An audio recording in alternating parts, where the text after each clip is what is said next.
Hi, I'm Enda Murray, the director of the Irish Film Festival. I'm delighted to be joined tonight by Anna Rogers, the director of When Women Won, and Ailbhe Smith, the director of the Together for Yes campaign. You're very welcome, guys. Firstly, thanks for a wonderful film. First of all, could you tell me a little bit about how the film came about? Well, maybe will I take that, Ailbhe? Ailbhe Yeah, actually, do. Absolutely. Ailbhe contacted me. We knew each other. We'd done a couple of interviews together before for GCN magazine, the Gay and Lesbian LGBT magazine here in Ireland, and we knew each other from Gays Film Festival and lots of different things. So Ailbhe reached out to me. I think yourself and Gráinne Griffin and Orla O'Connor wanted to make a document of the Together for Yes campaign. To have a record, I suppose, for posterity and for other countries, a learning tool in some ways, which captured how the yes was won. I suppose what Ailbhe, I think you said to me in the beginning was to capture, why we did it, how we did it, and why it was important. And that was the mandate, I suppose, that we started out on. But originally it was, I suppose, in a document in that sense that was almost like an internal video in a way, but it evolved then into becoming more of a film for a wider audience. So we're so delighted that it's showing in Australia, and it's showing in Poland this month too as well. Fantastic. Ailbhe, could you tell us just a little bit about the background to this campaign? Oh, that of course is quite a big question, Enda, because women had been denied the right to access abortion in Ireland for such a long time. It had been a criminal offence since 1861, but then that was made even, if I can say, even more draconian as a situation by a referendum in 1983, where a prohibition against abortion was put in the Constitution. And in the years between 1983 and 2018, we really had been fighting very hard in feminist and pro-choice organizations to try to achieve access to abortion for women in Ireland, because so many were traveling to Britain every week, every year to be able to get a termination to their pregnancy. So it was a really dreadful situation. And after several more referendums in 1992 and again in 2002, a very tragic thing, terribly tragic event happened in 2012 when a young Indian woman who had come to work in Ireland with her husband went to hospital with a problem. I think she was around 14 weeks in her pregnancy. And it turned out that, unfortunately, she was spontaneously miscarrying her first baby, very much a wanted baby, but she was miscarrying. And at that point, she and her husband requested an abortion on the basis that she was inevitably losing this baby. And the hospital, she was refused that abortion. And in fact, a nurse or a member of the staff in the hospital said to her, "We can't do that because this is a Catholic country and there is a fetal heartbeat." So I won't go into more detail because it really is a gruesome and sad story. She died when she was 16 weeks pregnant, and there was outrage in Ireland. And from that time, from 2012, big marches and big rallies and so on, some of us decided that really the Eighth Amendment had to go.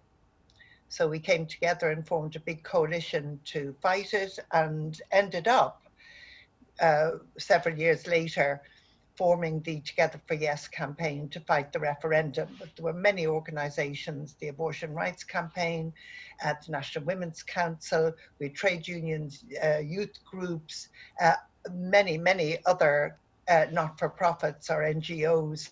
We had a hugely broad sectoral representation going in to fight for repeal, and it was a long struggle. So I'm sorry for that rather long answer, but it was, let me say, it was a really long struggle and a very long campaign.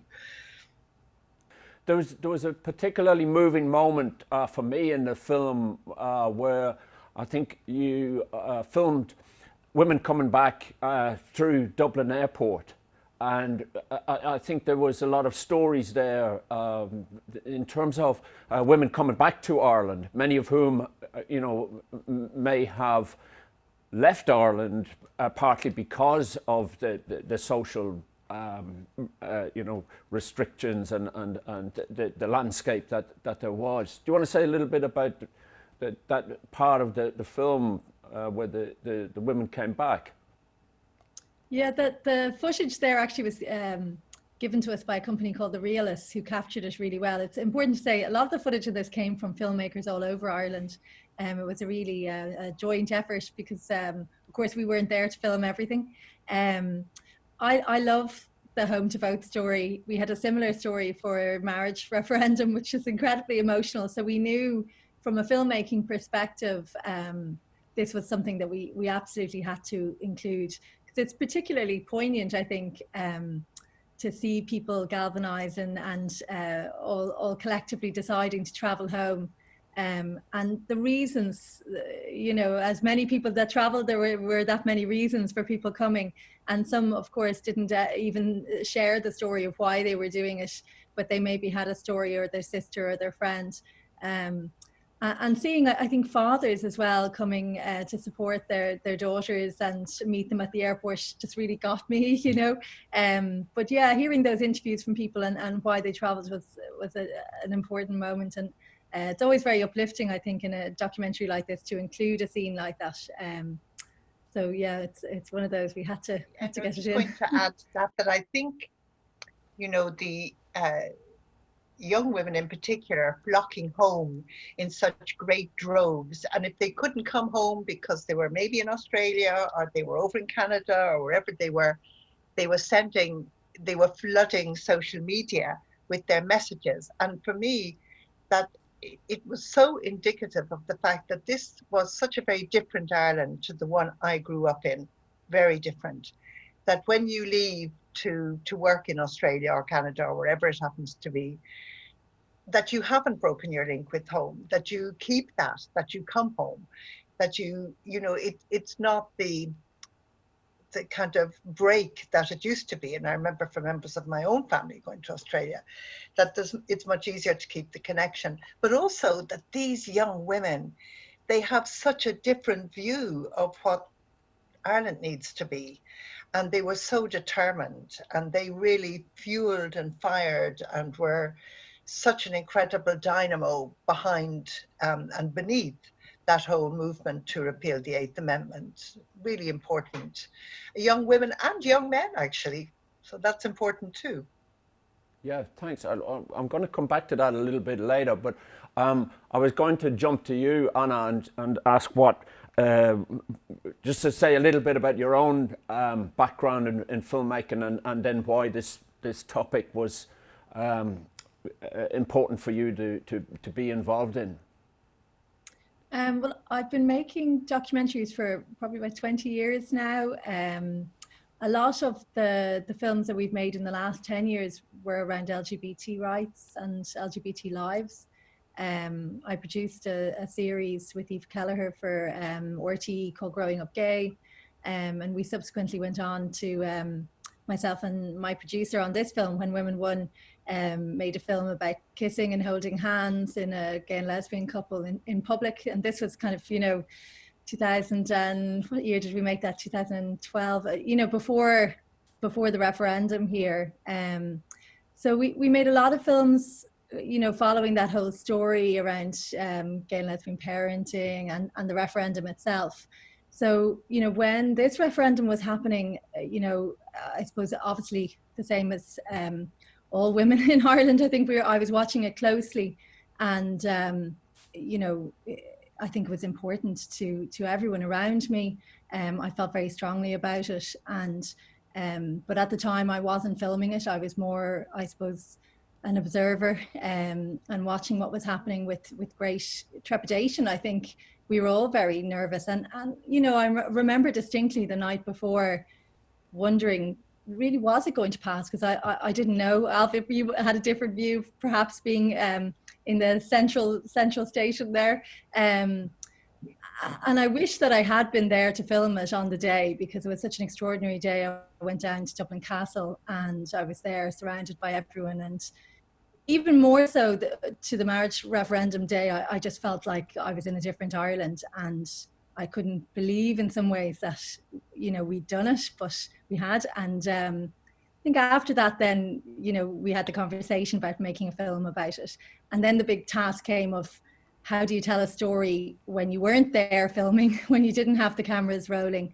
And I think that was the biggest part of the craft of the film, was the research and connecting with so many people. And in some ways, I actually love that we made the film that way, because the whole story of the boat and Together for Yes is about grassroots activists and people on the ground all over the country. And so in that reaching out and connecting with people, we got to talk to people. We weren't making a film in our own little bubble. We were talking to people all over Ireland, reaching out to people even in London. You know, people sent footage from Berlin, people sent footage from Iraq, from Australia. And so in doing that, it became much more of a collective film. And I think that that really is in the spirit of Together for Yes and of the referendum as well, that it wasn't, you know, one team making it. It's a bringing together of so many people's work. So that's really, I suppose, how it came about. Great. And tell us about screenings of the film. Has it screened in Ireland, and what was the response? Well, like many films, it's been a victim to the pandemic in lots of ways. It's a tough time for films. It's a tough time for the industry, but you know, we found a way to get work out there. The film had its premiere at the Virgin Dublin International Film Festival, and we had a huge audience for it. And I'm so glad that we just got in there under the wire just before the lockdown and had that in-person screening, which myself and Alva, Orla and Grania got to do a Q&A afterwards. So it's really wonderful culmination of all that work. And after that, then the IFI, the Irish Film Institute, decided to take on the film and to release it online during the lockdown. And it was the first IFI at home film to be released. So it had a huge screening online. And I think in some ways it wouldn't have been seen as widely or been as accessible. We made it free, so nobody had to pay to see it. And it kind of, I suppose, went viral in a way. You know, people were really sharing it online on Facebook and on Twitter. We got a big audience for it in that way that we maybe wouldn't have got otherwise. And I think it was limited, I'm trying to remember now, but I think it was limited to a week initially, and then they extended the run for another week. So it's like having a theatrical release, except, you know, everyone's stuck at home and watching collectively online. We had Alison Spittle did this thing, Co-Video Party, where she was encouraging people to all press play and watch films at the same time. So that happened on Twitter as well, which was wonderful. And since then, it's traveled to a few film festivals. Obviously, you're showing it. Thank you very much. It's showing in Poland in a couple of weeks' time. So we hope it'll continue to be shown, but it will be in this way, sharing it online. And I think, you know, in some ways there's no harm in that, because, you know, it does reach audiences maybe we wouldn't reach otherwise. Great. Hey, Alva, I was going to ask, you mentioned before about differences in how emigration happens, and I was wanting to ask about differences in terms of the social landscape in Ireland, and you know, why do you think that there have been so many changes? And you know, we had the marriage referendum in 2015, and now the Eighth Amendment. Why do you think that these changes are happening now? Well, I mean, I think it's really very interesting. I think that both the equal marriage referendum and repeal the eighth, and therefore access to abortion, I think both of those referendums, they really were the point, the acme, the tip of that huge iceberg of change that has been rolling in Ireland now, probably since the really after the Second World War, basically, when Ireland started to industrialise. And don't worry, I won't go back quite as far as that, but I think it has been a very long process of change. When I think back on the Ireland I grew up in 70 years ago, I mean, it was really a very bleak place, as so many people probably even watching this will, some at least will remember that. And it was very, very, very repressed sexually and very much dictated to by the Catholic Church. And it was a particular kind of Catholicism, which was very authoritarian. And I think that's a really important point. We had a very tyrannical religious rule in Ireland, and that was particularly focused on the repression of sex and of sexuality, and therefore really very strongly focused on women and on keeping women in our place. But that all changed. It all began to change when Ireland industrialised, when we had, for example, secondary education was free, became free in the middle of the 1960s. We got television. If you did have to emigrate, you had a much higher chance of being able to fly home. I think that sense of connection with the rest of the world was really, really, really important. And we did then in the 1990s, become much more prosperous. I mean, sadly, that was followed by the global crash. Nonetheless, our lives had become outward-looking, prosperous, very much a member of the European Union, priding ourselves on our human rights record. It just was still the case that our human rights record had two great big blobs, big stains on it, that lesbians and gays couldn't get married and that women couldn't have abortion. So, but it was against that kind of backdrop that those referendums were fought. There are many other changes. Ireland is by no means the perfect place, not at all. I mean, we still have horrible direct provision centres. The treatment of trans people is terrific in law, but not so good in terms of service provision. We have a big homelessness problem, all the kinds of problems really that beset most developed democracies. At least we are definitely still a democracy, that's for sure. But it's been quite really interesting 30, 40 years of change. I feel that I grew up and reached my adulthood in very interesting times, which of course they say you should always beware of, but they have been interesting times. Yeah, I think a lot of the audience watching in Australia, quite a lot of people will have left Ireland and then will have a view of Ireland which is shaped by the Ireland that they left, and so it is remarkable when we over here we realise that Ireland has changed and changed a lot, and sometimes like for example in terms of gay marriage, you were 2 years ahead of Australia, so. It's quite remarkable for a country that had a reputation as being conservative, socially conservative, to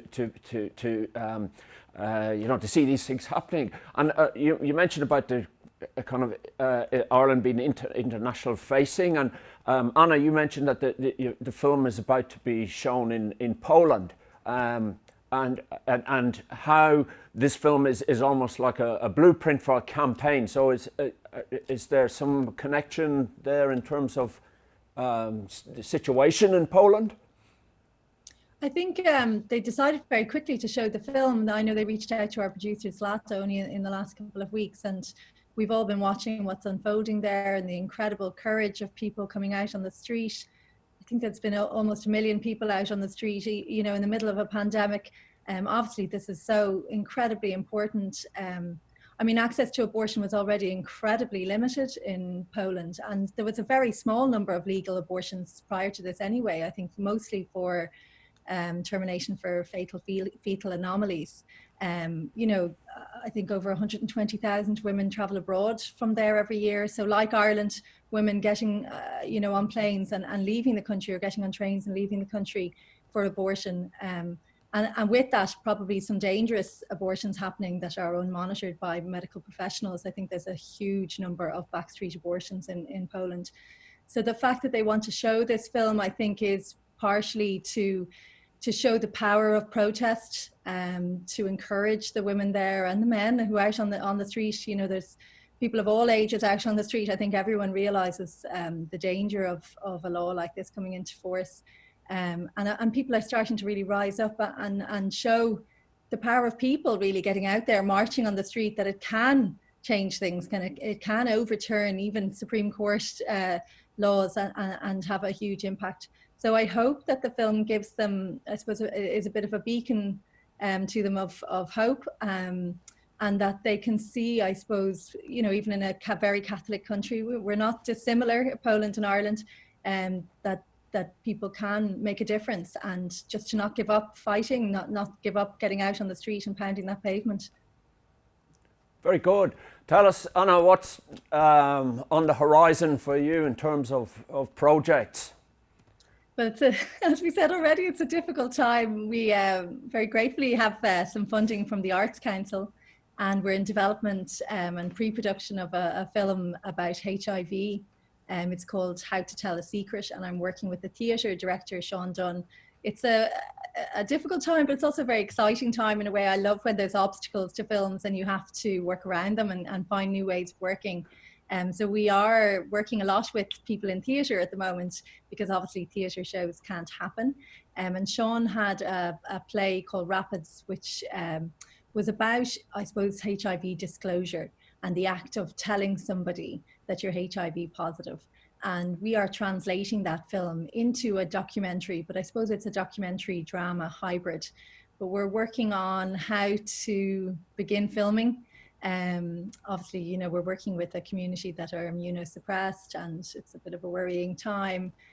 So we're getting there, but it's taking a little bit longer than originally planned. It should be finished by now, but anyway, that's where we're at.